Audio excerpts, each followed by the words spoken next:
Hey there, ladies and gentlemen. Welcome to Lesson 10.4. This lesson is all about radical equations. So we're going to take all the skills that we've been using so far with simplifying square root problems and then throwing equations at you. So just a quick recap of a rule that we are going to be using.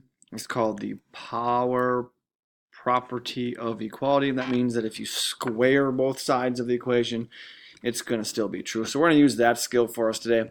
And we'll make this one hopefully short, sweet, to the point, and hopefully simple for you. So here's our very first problem. I know it's a word problem. Ugh. So an object is dropped from an unknown height and reaches the ground in 5 seconds. Use the equation t is equal to the square root of h over 4, where t is the time in seconds and h is the height in feet, to find the height from which it was dropped. So in for t, we're going to put 5 seconds. So it's going to say 5 is equal to the square root of h divided by 4.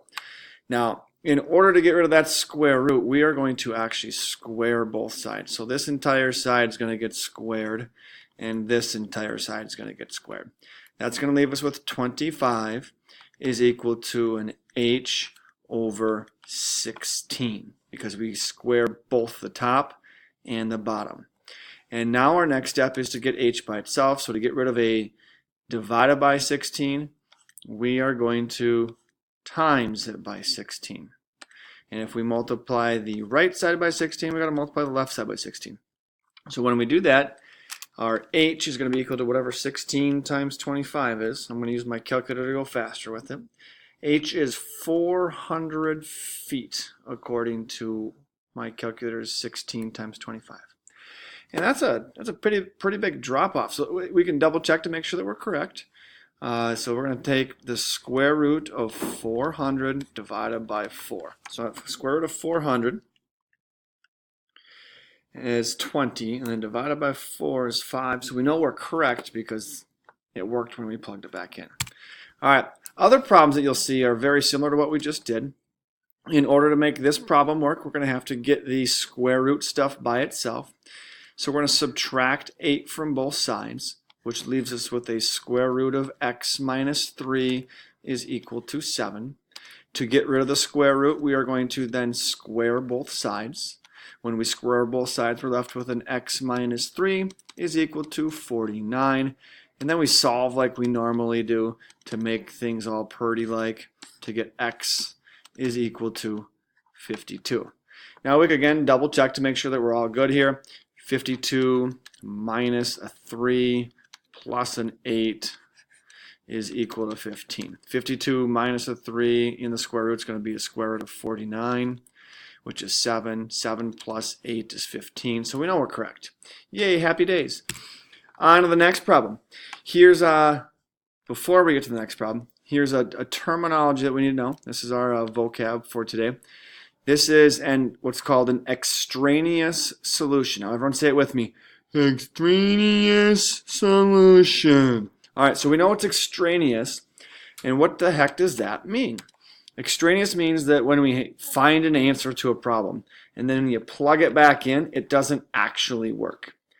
That means it was a solution, but it wasn't a legit solution. It's just one of those that is what it is, but it's not actually a solution to our official problem. And this is going to happen from time to time. It's actually going to happen on this problem right here, right now. So to solve this problem, we're going to square both sides. So we're going to be left with, I need to put that square there, sorry. We're going to be left over with a 2 minus y is equal to y squared. Now you might remember from chapter 7 that if we have stuff like this, we want it to say equals to 0. So I'm going to add y's to both sides and subtract 2 from both sides in order to get the left side to be equal to 0. So my problem is going to say y to the second plus a y minus 2 equals 0. Now, as much as you wanted this stuff to go away, it's not going away. We have to solve this. So this is where we made our tree, where we said what multiplies to make a negative 2, but adds to make the middle one, which is a 1. So that's going to be a positive 2 and a negative 1. So then my factoring of this problem becomes a y plus 2 and a y minus 1 equals 0. And if you recall from chapter 8 that we'd make each one of these equal to 0 now. So this one equals 0 and this one equals 0, and we solve for them. So y would equal to a negative 2 and y would equal to a positive 1. So those are my two possible answers.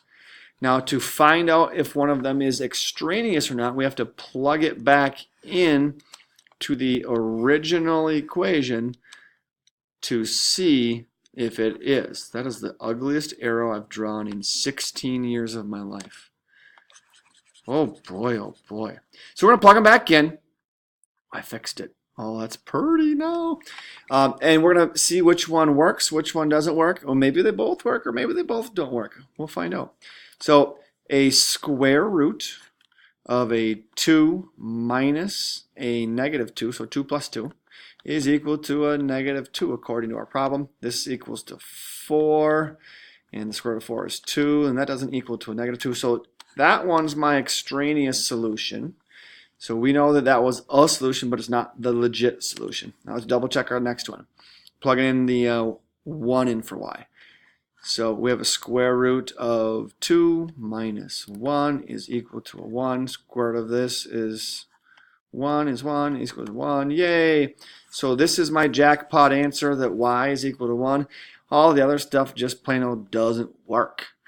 All right, folks, that's what the basics are of finding radical equations. Remember that whatever you do to the left, you got to do to the right. Fair is fair in math and war. Math. Yeah. All right. This is the Berman Nation. I'm signing off. We'll check you out on the flip side, folks. See ya.